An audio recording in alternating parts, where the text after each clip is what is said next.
How's it going, guys? It's Ideas of Ice and Fire. So it's about time that I talk about the Dune reboot and my thoughts on it. So right now, it's in the early stages.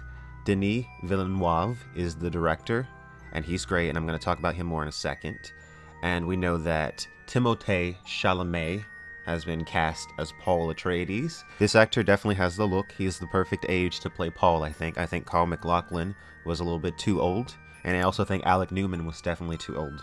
Both of those actors were too old to play Paul. Paul is like 15, and in Dune it is mentioned that Paul is small for his age. This is actually in the very first chapter. The Reverend Mother Gaius Helen Mohiam says, "Isn't he small for his age?" And Jessica says this is a characteristic of the Atreides.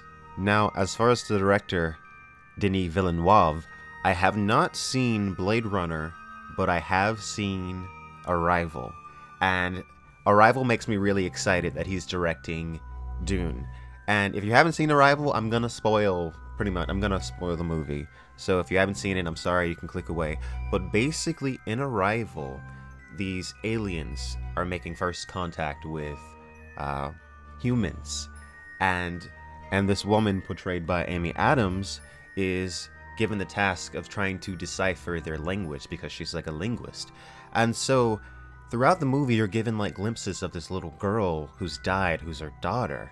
But at the end of the movie, once she actually really learns their language, she actually meets the aliens. And she keeps seeing this little girl and she says, "I don't understand. Who is this little girl?" And you're like, "What?" And then she says to the aliens, "What is your purpose here?" And they say, "We help humanity. In 3,000 years, humanity helps us." So what they're giving to humanity is their language. Their language allows you to see through time, see time in a non-linear fashion. So Amy Adams, from this point on, no longer sees time in a linear fashion. And the tragedy of this character is that she has to choose to allow her daughter to die, to have this little girl knowing that she's gonna die. And so that is very similar, obviously, to Dune. Paul has to choose to go this way, even though he knows that it's going to lead to like all this horrible stuff. He still has to choose. And in Dune Messiah, he chooses to go on this path, even though he knows his lover Chani is going to die. So in the same way that Amy Adams' character in Arrival was tragic, Paul is tragic, and then there's also the stuff about not seeing time in a linear way anymore, all this weird time stuff that's difficult to portray. A lot of people would have difficulty portraying something like this, something like not seeing time in a linear way, but Denis Villeneuve did it perfectly in Arrival. And I felt like if he could do that, he could definitely, I think, do Dune. He could definitely show these more, kind of visualize these more esoteric concepts that a lot of people really can't do and a lot of people don't get. The David Lynch Dune movie really failed for me. In a lot of ways, really, it was just not what it needed to be. And then the miniseries, though they're better, I think, as in they're more loyal to the book, the miniseries it's just so poorly made. Like, the costumes are terrible, the acting is not really there all the time, and it's just not very well done. The Children of Dune miniseries is much better, but still it's not where it should be. So Brian Herbert is very close to this project. He has seen several scripts, apparently. He's been tweeting about this. So that's very interesting, and hopefully they remain as loyal to Dune, the original Dune, as possible. And we will see. A lot of people are apprehensive about Brian Herbert being so closely involved because they don't want any of the new Dune stuff to get into this movie, and I understand that fear, so we'll see exactly what happens with that. I'm hoping that what we get is an extremely loyal adaptation of Dune.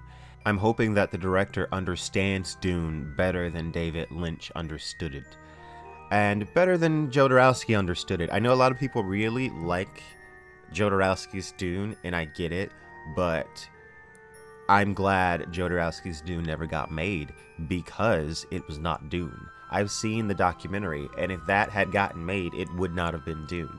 it would have been his really out there take on Dune, and that's not what I want.